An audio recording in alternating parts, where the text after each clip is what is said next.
before we start the video, I'd like to ask you guys to please consider subscribing to the channel and liking the video, as it helps the channel grow. So, let's get into it. Welcome back to the channel, ladies and gentlemen. Thank you for taking a little bit of time to spend a little time with me, your boy KT. Today, we are finishing up our MLB Division Series on the channel. We will be going through the final division, the NL West, ranking the teams from best to worst in that division. One of these teams has already played and has already started their season early on a good note. But that's besides the point. I will be using a multitude of sources in this video, including Fangraphs, Pacoda, and the score as well, to try to form my own opinion on this. I'm going to go from each team in the division, rank their moves in the offseason, and just look at their lineups and see who could possibly finish first or worst in this division.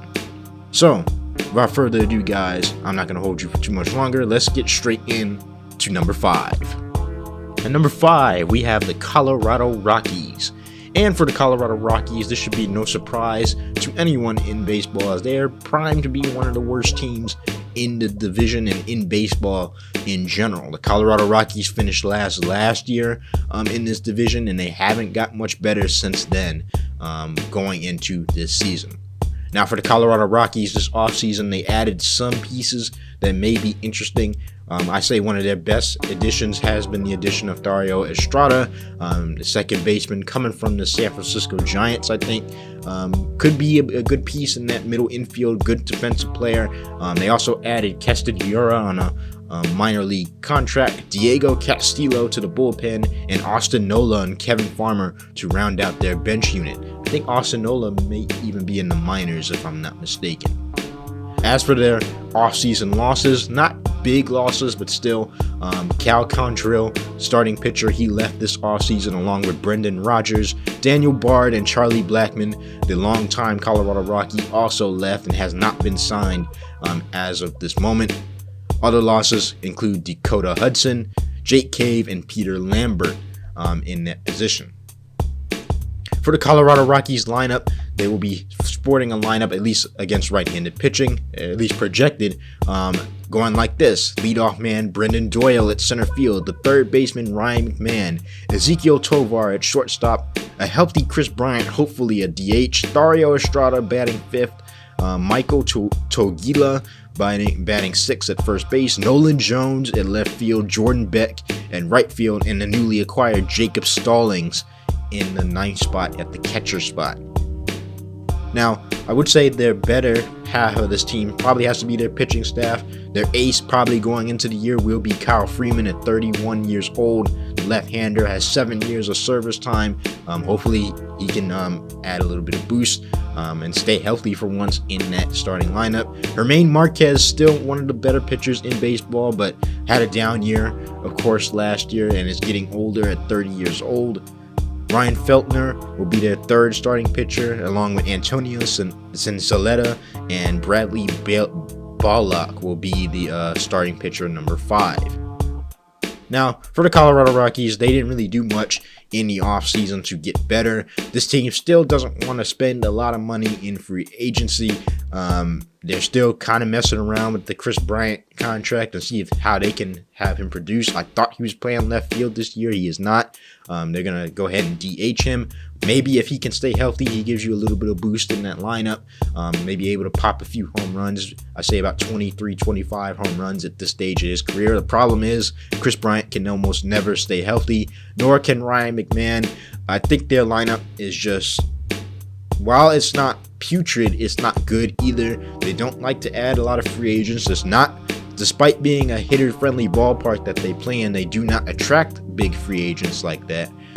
So it's looking to be another down year for the Colorado Rockies, and you know, it's been like this for a while. They've wasted a lot of good players down there in Colorado. Nolan Arenado, Trevor Story, the aforementioned Charlie Blackmon. They've wasted a lot of good players in Colorado, and they haven't really built a team to compete in a while. I say their top prospect, just going off of Fangraphs position, will be Chase Dollander. Starting pitcher, he's expected to hit the big leagues in 2026. He is the number 1 ranked prospect in their organization and 12th ranked overall as far as I think MLB 100 prospects. either way, the Colorado Rockies are pretty much going to be just as terrible as they were last year. I don't think their lineup is good enough to carry them. And, maybe the addition of Thairo Estrada makes their defense better. As their owner did say, they might have the best defensive infield. Even despite that, having the best defensive infield won't, have you hit the ball much better. I don't see this team winning a lot of games. That Pacoda has them penciled at 55 wins during the season. I think that's a pretty good belt, a pretty good bet that they're going to win at least 50 games this year. Some injuries already for the Colorado Rockies. Austin Gomber has shoulder soreness, and I don't know if he will be ready for opening day. He may not. Also, Jeff Criswell had Tommy John surgery in this offseason. So it sucks, man. It really does. Seeing the Colorado Rockies just continue to stink in that division, but it is what it is. I have them penciled in at number 5. Coming in at number 4, we have the San Francisco Giants. And for the Giants, I thought they got a lot better in the offseason. I thought there were some good moves. Even still, I don't think they're better than some of their peers in that division. But I think that they made a lot of good moves in the offseason. They got some talent back, especially because of the stuff that they lost during the offseason. But going into the offseason, they lost a couple pieces. The aforementioned Michael Conforto went to the rival Dodgers. Thairo Estrada left to the Colorado Rockies. Mark Canha left as well in the offseason. And also Blake Snell went and signed with the rival Dodgers. That being said, president of baseball operations and Giants great Buster Posey had a pretty good offseason, if I do say so myself. None bigger acquisitions than the acquisition of Justin Verlander, even at 42 years old, and also Willy Adames coming from the Brewers, who had a strong 2024 last year, and I think was an all-star last year as well. Some other great acquisitions would be Lou Trevino to go in that bullpen, and some more starting pitching depth in Joey Lucchesi. The lineup for the San Francisco Giants going into this year will look like this, at least against right-handed pitching. Would be Lamont Wade Jr. leading off, Willy Adames batting at number 2, Jung-Ho Lee batting at number 3, Matt Chapman at 4, Heliot Ramos at 5 in left field, Patrick Bailey at catcher at 6, DH Wilmer Flores, right fielder Mike Yastrzemski. We'll see if he can get back to that 1 year that he had with the Giants. And of course, at number 9, batting at second base, Tyler Fitzgerald. The starting rotation, which is really strong, if I do say so myself, for the San Francisco Giants, will look like this. Logan Webb being the ace. Justin Verlander following up at the starting pitcher 2 position. Robbie Ray at the starting pitcher 3. Jordan Hicks, good hard thrower, they got him from St. Louis a couple years ago, at starting pitcher number 4. And Hayden Birdsong will round out that 5-man rotation for the San Francisco Giants. Still carrying a pretty strong bullpen with the addition of Lou Trevino. They should have a good setup man to go with their dominant closer and Camilo Duvall, if he's going to be closing games this year. If not, Ryan Walker will be closing games for them as well, if the situation calls for it. But I do not know if he will be closing games. Now, they still have Tyler Rogers as well. They got rid of his brother Taylor Rogers, so that kind of sucks, as I kind of like their little dynamic that they had there. But other than that, I think the Giants themselves, I think they made a lot of good moves, and they're trying to build some things with this team. I really love the signing of Willy Adames, a guy that can give you good defense and a great bat. He's projected to hit 243 this year. Not the greatest in the world, but should be okay. He hit 251 last year, and I think he could arguably be their best hitter in this lineup. As far as, what Fangraphs have them penciled in as, I think Jung-Ho Lee is their most expected guy that can get on base and could have the highest average on this team. They still got Matt Chapman, who's a diamond glover, if I say so myself, one of the best defensive third basemen in the league. Let's see if he can, get his bat going. They have him hitting 241 as the projection this year. Heliot Ramos had a strong year last year, so they got some things brewing for them on this team. It is a little older in the lineup, at certain spots. You know, Mike Yastrzemski in right field hasn't really had the best success as of recent years, and is 34 years old, and is playing in right field. You know, Wilmer Flores at DH can add a little bit of pop, but he's also going to strike out a lot. If I say so myself, I think that they're doing the right thing. You know, they're getting good pieces, you know, still trying to remain competitive. At the same time, I don't think that they're ready. I don't think that they're just there yet. I think their starting pitching is going to carry them a lot if Logan Webb can stay healthy, if Justin Verlander has his stuff with him, and if Robbie Ray can repeat off some good years that he's had in the past. This Giants team will be competitive in games.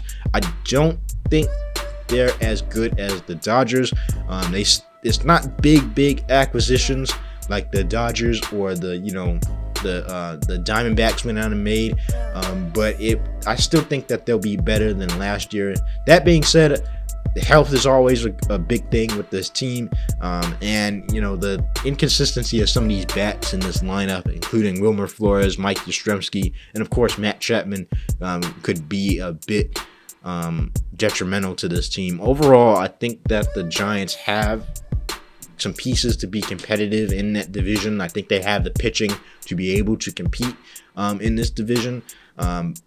But their bats, just looking at the top heavy teams in the division, the Padres, the Diamondbacks, the Dodgers, I think they're just a little bit better than the San Francisco Giants as well. And the Giants seem to have this theme of starting well and finishing poorly. So, you know, I'm going to go with the Giants at number 4. Well, I think they made some good moves. They're still lacking at certain spots.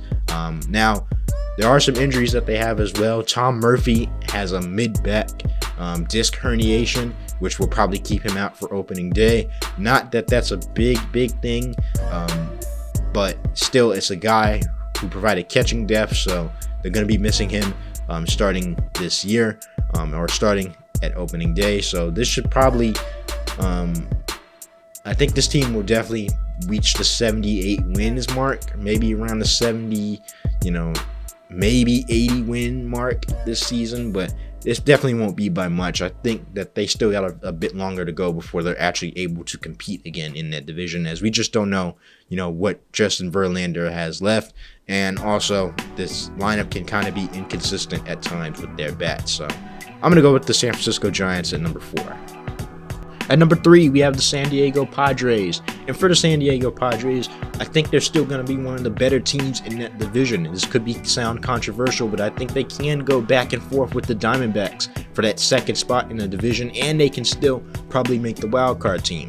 With that being said, the San Diego Padres had a quiet offseason and did not add many pieces, at least pieces to make a difference to their roster, and they actually lost some pieces in the offseason. Jurickson Profar, instant offense, played that left field position. That was a big position for him, had a lot of good moments. He left for Atlanta this offseason. Ha-Seong Kim, shortstop, even though they already had Xander Bogaerts and Jake Cronenworth, and he barely played, and he was just okay. He left for Tampa Bay. Tanner Scott, one of their biggest bullpen pitchers, left for the rival Dodgers. Kyle Higashioka, catching depth, left for Texas. Donovan Solano went to Seattle. Martin Perez went to the White Sox, starting pitcher. We'll see if he gets the nod for opening day. Elias Diaz, they were able to pick up Elias Diaz. They lost Nick Ahmed, who barely played, and David Peralta was just outright released, and he has not been signed. Now, they did pick up some other pieces. Jose Iglesias was just signed earlier in the month. Great guy, great defense. Not much of a hitter. Has 10+ service years, though. Ulinski Gurriel, at 41 years old, will be probably their backup first baseman. The aforementioned Nick Pivetta was also picked up in the offseason from Boston. He agreed to a 4-year contract at 32 years old. Gavin Sheets from the White Sox signed a minor league contract. They also picked up Jason Hayward. I say one of their bigger acquisitions has also been Connor Joe in the offseason as well. Now, speaking of this San Diego Padres lineup, if I haven't brought it up already, this is what their lineup is going to be looking like in opening day, at least against right-handed pitching. Luis Arraez, the great first baseman contact hitter in this game, will be batting leadoff for the San Diego Padres, followed by the right fielder Fernando Tatis Jr., big power hitter, had some good moments last year, especially in the playoffs. Jackson Morrell, number 3, one of the former top prospect. He will be batting number 3 in the lineup. I think he's going to have a pretty big year as well. In fact, Fangraphs has him being the second best hitter on this team. Manny Machado, third base, had a dud of an offseason, but is still a pretty good option there to have at third base. They're pretty much stuck with him at 32 years old, so hopefully he can have a strong season this year. Jake Cronenworth at second base will be batting number 5. Xander Bogaerts, the always reliable shortstop, will be batting 6. The newly acquired Jose Iglesias, they have him batting at DH for some odd reason. Jason Hayward at left field will be batting 8th, and the newly acquired Elias Diaz will be batting at 9 at that catcher spot. I think one of their biggest acquisitions to their bench as well has been Connor Joe, a guy who can step in and play almost anywhere, and first base and in the outfield, so he can add a lot of depth to your team. They still have Luis Campuzano, who can back up Elias Diaz when needed.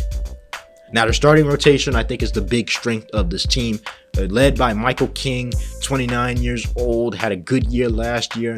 He will be their ace this year, or at least projected to be their ace, followed by Dylan Cease, who's become one of the better pitchers in all of baseball. He will be pitching second in that rotation. Nick Pivetta, the newly acquired free agent from Boston, will be pitching third. Stephen Kolek at 4, and rounding out that starter pitching 5 spot has been Randy Vasquez. Their bullpen still has Robert Suarez in there. They also still have Jeremiah Estrada, who had probably one of the best years for a reliever last year, and I thought was really, really good. Still hate that the Cubs gave him up because they still have not been able to find a bullpen pitcher like that in a while. So their bullpen is still strong, their infield is still strong, and I think their lineup is definitely good enough. Anytime you have a lineup leading off with Luis Arias, a guy who can get on base, a guy who can hit for 400 every single year if he wanted to, that's always a great thing to have. I think the main question for this San Diego Padres lineup is, one, left field is going to be a big issue. They had Jason Hayward playing there, but he's 35 years old and his batting has been absolutely terrible, and it's looking like he's falling off a cliff. Now they could have enough offense in that lineup to kind of offset that, and maybe they could insert Connor Joe into that lineup. Problem is the defense will fall off as well in that outfield as well. Another question is, San Diego has a lot of injuries, and especially to the pitching staff. None bigger than Yu Darvish, who will probably miss opening day with elbow inflammation. Also, Joe Musgrove will also probably miss opening day as well, if I'm not mistaken. He had Tommy John's late last year, so I don't know if he'll be ready. That's a big loss for them, as Yu Darvish, he would easily be the ace on this team if he could ever stay healthy. And, this is why they went out and got Pivetta. Also, we don't know what the Padres are going to do with both Michael King or Dylan Cease. There's been trade rumors surrounding them for a long time. They've actually picked back up recently. So we'll see if they're going to trade any of these guys during the season or towards the trade deadline. If they do, that's going to severely weaken their starting pitching rotation. And when you play in a division with the Diamondbacks, and especially the Dodgers, in that division with that type of talent hitting the ball, it's not going to be great to lose 2 of your best starters on this team. The only reason they might trade both of these guys is because San Diego is so over the cap right now, and they're trying to get back under payroll. And this is why they're trying to trade these guys, man. I don't advise it. I don't necessarily agree with it, because Darvish is probably not going to play, and even if he does, he has the risk of getting hurt again, and he's 38 years old, so you don't know how much more he has left. Joe Musgrove had Tommy John, so you're going to be down 2 starters, and Nick Pivetta cannot be your starter number 1 on this team. I'm sorry. Of course, the left field thing is definitely going to take its toll as well. Jason Hayward's a little older. Don't know who's going to be DHing. I really don't think Jose Iglesias is the answer there as well. So, it is what it is. I think the Padres have a pretty good lineup. I think they have a pretty good team built around them in which they can contend for this division, in which they can make playoffs. But at the same time, you look at those teams, you look at what they're trying to get rid of because they might have to trade one of these guys. You look at the injuries they have to the starting pitching rotation and the fact that there's a big hole in left field, and they didn't really do anything to address that because they lost Jurickson Profar. It might be just for that reason I'm going to give the Diamondbacks a little bit of an edge over them. And I think with that, I have the Padres finishing third in the division for that reason. So yeah, I have the Padres finishing third for those specific reasons.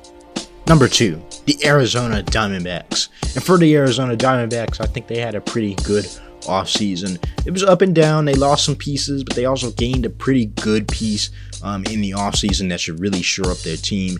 The Arizona Diamondbacks offseason went like this. First, they had to deal with the departure of Christian Walker, who left for Houston after, Kyle Tucker left there. They wanted to replace him with somebody who could provide around the same amount of production, but also play first base because the Houston Astros let go of Yulinski Gurriel. They went out and got Christian Walker, so he is departing from Arizona. Jock Peterson left for Texas. Kevin Newman to Los Angeles. Paul Sewald to Cleveland. Dylan Floro to the Athletics. Luis Guillorme to the Houston Astros. Miguel Castro to the Houston Astros. Josh Bell, again, another first baseman on this team, left for Washington. And Scott McGow that relief pitcher also went to Arizona on a minor league deal. But they also picked up some good pieces as well. They signed a backup type first baseman who can also play the outfield in Trey Mancini. They also signed Kendall Graveman to help with that bullpen pitching as well, even though he's currently hurt. Christian Pache will sign a minor league contract as well. He'll also provide a lot of good depth to that outfield. But the biggest acquisition for me for this Arizona Diamondbacks team was the acquisition of Corbin Burnes, a guy who is really good, a guy who really shores up that starting pitching rotation. Now, if you ask me, this starting pitching rotation is the strength of this team, led by Corbin Burnes, a guy who's ranked number 9 as far as power rank on Fangraphs.com. They still have Zach Gallen, who will be their starter number 2. Merrill Kelly, starter number 3. He'll probably be going back and forth with Eduardo Rodriguez, who can start in that starter number 3 as well. Thought he had a pretty good year last year. And Brandon Faddet will be the starting pitcher number 5. Their bullpen is still good, sporting 5 pitchers who had an ERA under 3, including the best one in A.J. Puke. They still have Justin Martinez, who can also close games for them. Kevin Ginkel, who's their setup man. Ryan Thompson and Joe Mantiply will be their relief pitchers. Again, they did go out and get Shelby Miller as well because of the loss of Kendall Graveman, because he's injured right now. They still have Jordan Montgomery as well. I think their pitching staff is the strength of this team. Their lineup also looks like this. Corbin Carroll, a dynamic young right fielder with speed and who can hit for contact and power, batting number 1. Ketel Marte, one of my favorite players, number 14 ranked as far as Fangraphs is concerned at the second base position. Power, defense, contact, really good hitter. One of my favorite players in the MLB. He will be batting number 2. Josh Naylor, a guy they went out and signed to replace Christian Walker in the offseason. He will be batting number 3, also ranked number 24 at his respective position. Lourdes Gurriel at 4 in left field. Jake McCarthy in center field at 5. Eugenio Suarez at 6. Pavin Smith at 7 at the DH spot. Gabriel Moreno, a catcher that nobody is talking about at only 25 years old, who is projected to have a pretty big year as well. He will be batting number 8. And Geraldo Perdomo will be batting number 9 at that shortstop position. Overall, I think this Diamondbacks team's biggest strength is their, pitching, man. It's their biggest strength, and it always carries them through. They're able to shut down teams on their best days. They still got a pretty good lineup that can hit for power, contact, and speed. I really think Corbin Carroll will have a really good year. I think he's a really good right fielder, and the way he runs the base pass, he's able to cause chaos on the base pass. Doesn't get a lot of credit as being one of the better players in the MLB, along with his running mate in Ketel Marte. Some of the best players in the MLB don't get enough credit because they play in Arizona. this Arizona team is definitely one of the better teams in this division. They, while they lost a lot of pieces, they were able to go out and get the biggest piece, in my opinion, which was Corbin Burns. And, with him and Zach Gallen leading up that starter 1, starter 2 role, I think this Diamondbacks team is going to be fun to watch. They're going to shut teams down at times. And when you play in a division with the Padres and the Dodgers and, even the Giants went out and got some good hitters as well, having that starting pitching like they do, and plus having the bullpen as well, plus some top prospects who could easily come in and step in if a guy gets hurt. That's a big thing for the Arizona Diamondbacks. I think they're definitely going to be, competing in that division. While they may not be as top heavy as the Dodgers, while they may not have the big names, this is still a really, really good team. And I expect them to make some noise in that division this year. So I have them ranked number 2 in the NL West. And coming in at number 1, to everybody's dismay and discomfort, will be the Los Angeles Dodgers, the current World Series champions. And this was pretty much obvious to anyone who watches baseball, even if you don't follow baseball. The Los Angeles Dodgers are clearly the best team in that division and might be the best team in the MLB entirely. I'm just going to go over some of the stuff that they may have lost in the offseason. They didn't lose much at all. The 2 biggest losses, I would say, for the Los Angeles Dodgers in the offseason was Walker Buehler and Jack Flaherty. Now, this team did play just 2 days, just a day, today and yesterday, or yesterday and today, depending on when this video comes out. This team just obliterated the Cubs in Tokyo as well, and they're already 2-0 in the division. But yeah, as I was saying, they lost Walker Buehler and Jack Flaherty. It doesn't really matter though, because they added a lot of great pieces as well. I can just go down the list of the pieces they added. Kirby Yates, Roki Sasaki, one of the best young prospects in all of baseball. Tanner Scott, Michael Conforto, Blake Snell, Ha-Sung Kim. We can go down the list of players that they added, especially to that pitching staff, and it just gets better and better. This team lost nothing in the offseason. They were able to re-sign Clayton Kershaw as well.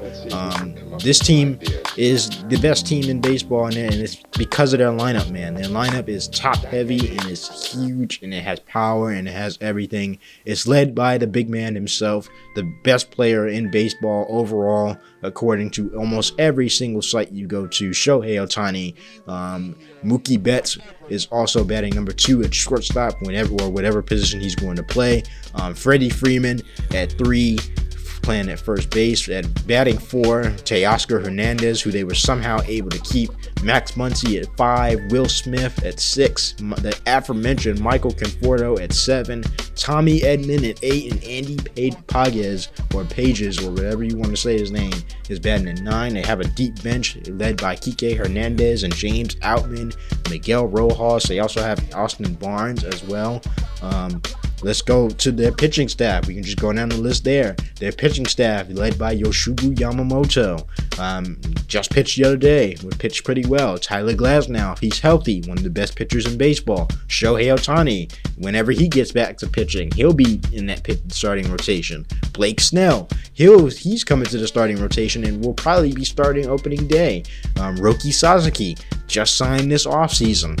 Has pitched yesterday or today, whenever this video comes out. Looked pretty good. Struggled a little bit, but it has a lot of talent. Dustin May, getting back from injury, definitely will be one of the bigger pieces in that lineup or in that starting rotation. Clayton Kershaw, longtime starter for the Dodgers, probably still has game left. Tony Gosselin, go down the list with this thing. And they have a pretty good bullpen because they went out and got Michael Kopech.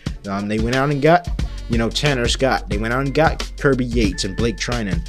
All those guys are in their bullpen. They have a great lineup. This team doesn't have any weaknesses that I can think about.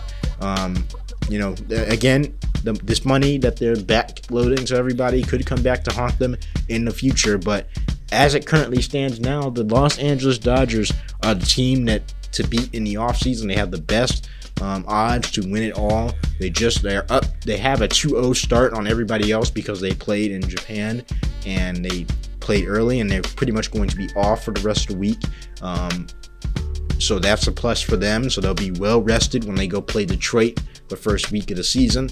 But yeah, man, this team for the Dodgers, they're one of the best teams. They're the best team in baseball. It's because of their lineup. They got that guy in Shohei Ohtani. They have Mookie Betts. I think Teoscar Hernandez will definitely continue to have big years for them, and it doesn't seem like this Dodgers team is going to be going anywhere anytime soon. They're clearly outrank everybody else in terms of talent in the MLB, and especially in that division. But I'm not just going to sit here and hate as well.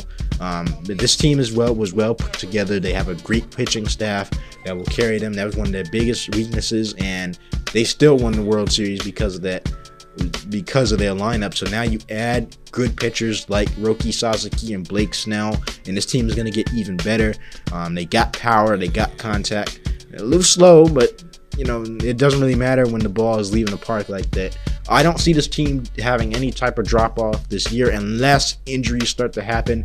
Mookie Betts, didn't play in the Japan series because of illness. Freddie Freeman is hurt, I think, as well. So we'll see. They have a few guys that are out as far as Tommy John surgery, but none really big like that. This team is definitely going to be a contender for the World Series almost every year that they play, at least for the foreseeable future. And I think they're definitely the best team in that division, as this team has no weaknesses and everybody else is just behind them is just not as good as far as talent-wise in that division. I think the Diamondbacks may have a good chance to compete with them, but overall, I think the Dodgers, they're slotted at 104 wins overall. I don't think that's too far-fetched for them in this division. So yeah, the Los Angeles Dodgers are clearly the best team in that division. They're already 2-0, and they have a lot of good players on their team. They keep finding ways to sign good players, and they just mollywop the Chicago Cubs in Tokyo, and they're going to be doing that a lot this year. Barring injury, I see this team definitely making it back to the World Series. If not, anything less than a World Series for this Dodgers team is a disappointment. So yeah, Los Angeles Dodgers, clearly the best team in that division and might be the best team in all of baseball. But that's going to wrap this video up, guys. Hopefully you enjoyed this series. We're a week away from the official opening day on the 27th. I'm excited for this season, even though my Chicago Cubs are already down 0-2 in the division. I have complete faith that they'll be able to rebound. But I'm just excited that baseball is back. We've went through every single division and ranked every single team from best to worst. So I'll conclude all of that in a playlist so you guys can watch to your heart's desire and go through each division and see where I had your team, your favorite team, ranked. But overall, guys, I hope you enjoyed this video. If you did, please consider subscribing to the channel and liking the video, as it helps the channel grow. Make sure you guys hit that notification bell so you get notified every time I drop one of these MLB baseball videos. I'm probably going to be dropping a lot of videos like this for baseball, as I have fun talking about this, man. It's one of my favorite sports to watch. So if you guys want to see more of that, make sure you guys hit the notification bell. Let me know in the comment section if you agree or disagree with anything in this video. Make sure you guys follow me on social media, as there's bound to be stuff I'm talking about baseball and other topics on my social media as well. As always, guys, I hope you enjoyed, and I'm out. Peace.